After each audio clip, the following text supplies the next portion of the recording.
రేపు నుండి స్టార్ట్ చేద్దాం, ఇంకొంచెం సేవింగ్స్ అయ్యాక చూద్దాం, మార్కెట్ కొంచెం సెట్ అవ్వని.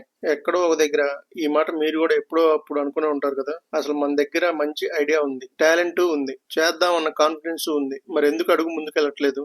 ఈ రోజు బిజినెస్ స్టార్ట్ చేయాలనుకున్న ప్రతిసారి ఒకసారి ఆలోచిద్దాం అని ఒక చిన్న మాటతో పోస్ట్ పోన్ చేస్తాం. అసలు అంతా బాగుంది అనుకున్నా కూడా బిజినెస్ స్టార్ట్ చేయడానికి డిలే ఎందుకు అవుతుంది? ఇది అనుకోకుండా అలా జరుగుతుందా, లేదా కావాలని మన కాళ్ళకి మనమే break వేసుకుంటున్నామా?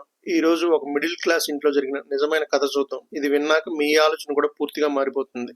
Welcome to the money mind Telugu. మీలో ఇంకెవరైనా మన ఛానల్ ని సబ్స్క్రైబ్ చేసుకోకపోతే ఇప్పుడే చేసుకోండి. ఓకే, డైరెక్ట్ గా ఇప్పుడు మనం కథలోకి వెళ్ళిపోదాం. అమీర్పేటలో ఒక 1 BHK ఇల్లు. సాయంత్రం పూట కిచెన్ లో వేడి వేడి టీ వాసన వస్తుంటే హాల్లో రమేష్ తన ల్యాప్టాప్ ముందు కూర్చుని ఏదో గట్టిగా ఆలోచిస్తున్నాడు. రమేష్ ఒక ఆర్డినరీ మిడిల్ క్లాస్ కుర్రోడు. ఓ ప్రైవేట్ కంపెనీలో 8 ఏళ్ల నుంచి జాబ్ కూడా చేస్తున్నాడు. తన భార్య సౌమ్య కాఫీ కప్ తెచ్చి టేబుల్ మీద పెడుతూ ఇలా అడిగింది, ఏంటండి రోజంతా అలా కూర్చొని ఆలోచిస్తూ ఉంటారు? ఇంకా ఆ ప్రింటింగ్ బిజినెస్ ఐడియా గురించి ఏం డిసైడ్ అయ్యారు అని అడిగింది. రమేష్ ఒక చిన్న నవ్వు నవ్వి, ఇప్పుడప్పుడే జాబ్ మానేసి బిజినెస్ స్టార్ట్ చేయాలనుకోవట్లేదు. ప్రజెంట్ మనకి ఎవ్రీ మంత్ జాబ్ సాలరీ వస్తుంది కదా, ఏం లేదన్నా మినిమం సెక్యూరిటీ ఉంటుంది. ఒకవేళ బిజినెస్ లో దెబ్బ పడింది అనుకో, మన పిల్లల స్కూల్ ఫీజులు, ఇంట్లో రెంట్ ఎవరిస్తారు చెప్పు? కొంచెం సేవింగ్స్ పెరిగాక పర్ఫెక్ట్ టైం చూసి స్టార్ట్ చేస్తా అన్నాడు. సౌమ్యకి తన భర్త భయం తెలుసు, మధ్య తరగతి బాధలు తెలుసు. మిడిల్ క్లాస్ కుటుంబంలో ఒక సేఫ్టీ నెట్ లేకుండా అడుగు వేయటం అంటే గాల్లో నడుచుకుంటూ పోవడం లాంటిదే. కానీ ఆ పర్ఫెక్ట్ టైం అనేది నిజంగా ఎప్పుడు వస్తుందో ఎవరికి తెలియదు. మనలో కూడా చాలా మంది అనుకుంటూనే ఉంటాం కదా బిజినెస్ స్టార్ట్ చేయాలని, కానీ ఏవో చిన్న చిన్న కారణాల వల్ల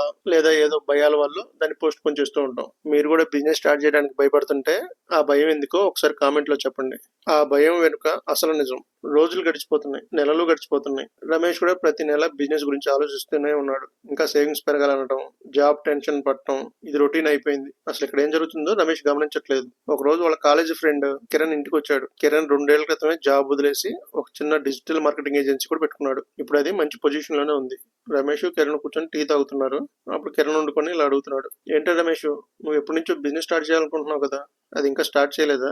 ఇంకా మంచి టైం కోసం చూస్తున్నావా? చూడు రమేష్, లైఫ్ లో ఏది కరెక్ట్ గా ఉండదు. నువ్వు అనుకున్న టైం వచ్చేసరికి నీకుండే ఎనర్జీ, నీ వయసు, ఇంకా ఐడియా మీద ఉండే క్రేజ్ అన్ని మారిపోతాయి. నువ్వు సేఫ్టీ కోసం చూస్తున్నావు చూడు, అదే నీకు గ్రేటెస్ట్ రిస్క్ అవుతుంది అని కిరణ్ అంటాడు. కిరణ్ చెప్పిన మాటలు విన్నాక రమేష్ కొంచెం ఫీల్ అయ్యాడు. అది కాదురా కిరణ్, సేఫ్టీ రిస్క్ ఎలా అవుతుంది చెప్పురా? జాబ్ చేస్తున్నా, మంత్లీ శాలరీ వస్తున్నాయి అంటే నేను సేఫ్ గా ఉన్నట్టే కదా. ఆ శాలరీ రాబట్టి ప్రతి నెల ఇల్లు గడుస్తుంది. ఇప్పుడు సడన్ గా బిజినెస్ అంటే ఎలారా? అన్ని కుదరాలిగా అని అంటాడు. శాలరీ అంటే గుర్తొచ్చింది. ఇప్పుడు అంటే మన శాలరీని మనమే మేనేజ్ చేసుకుంటున్నాం, కానీ ఫ్యూచర్ లో మన శాలరీని ఎవరు కంట్రోల్ చేస్తారో తెలుసా? ఇది ఇక్కడ పైన కనిపిస్తున్న వీడియో మన ఛానల్లో ఉంది, తప్పకుండా చూడండి. మళ్ళీ కథలోకి వెళ్దాం.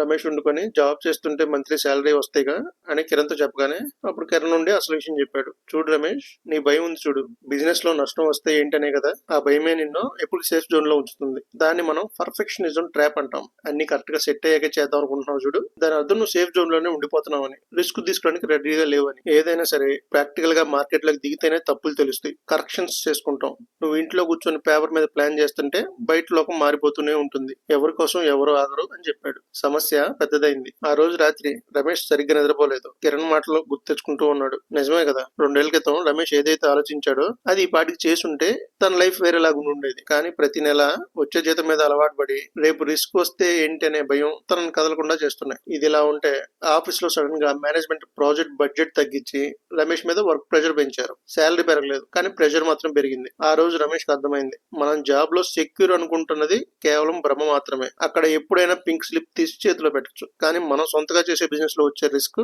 మన చేతిలోనే ఉంటుంది. ఒక రోజు రమేష్ ఇంట్లో కూర్చొని టీవీ చూస్తున్నాడు. అప్పుడే సౌమ్య టీ తీసుకుని రమేష్ దగ్గరకు వచ్చింది. సౌమ్యని చూసి రమేష్ ఇలా చెప్తున్నాడు, చూడు సౌమ్య, మనం తప్పు చేస్తున్నామేమో అనిపిస్తుంది. కరెక్ట్ టైం కోసం వెయిట్ చేయడం అంటే రైలు కదిలిపోయాక ప్లాట్ఫామ్ మీద కూర్చొని ఆలోచించడం లాంటిది. మనం ఎప్పటి నుంచి ఆలోచిస్తున్నాం కానీ ప్రాక్టికల్ గా ముందుకు అడిగేయట్లేదు. అందుకే నేను ఒక డిసైడ్ అయ్యాను, మనం రేపటి నుంచే ఆ ప్రింటింగ్ బిజినెస్ స్టార్ట్ చేద్దాం. జాబ్ చేస్తూనే వీకెండ్స్ లో లేదా సాయంత్రం పూట దాన్ని స్టార్ట్ చేద్దాం అన్నాడు. అప్పుడు సౌమ్య కళలో సంతోషం వచ్చింది. ఖచ్చితంగా రమేష్, నువ్వు ఏ నిర్ణయం తీసుకున్నా నేను నీ వెంట ఉంటాను అంది. ముగింపు. చూశారు కదా ఫ్రెండ్స్, రమేష్ లాగే చాలా మంది మంచి ఐడియాలున్నా, టాలెంట్ ఉన్నా కేవలం ఇంకా కరెక్ట్ టైం రావాలి అనే భయంతో సంవత్సరాలు వృధా చేస్తుంటారు. గుర్తుంచుకోండి, బిజినెస్ స్టార్ట్ చేయడానికి ఏ రోజు పర్ఫెక్ట్ టైం రాదు.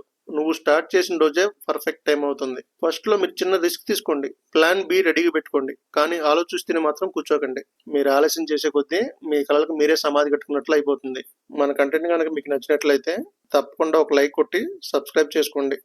అలాగే మీ ఫ్రెండ్స్ కి, మీ ఫ్యామిలీ మెంబర్స్ కూడా షేర్ చేయండి. Thank you.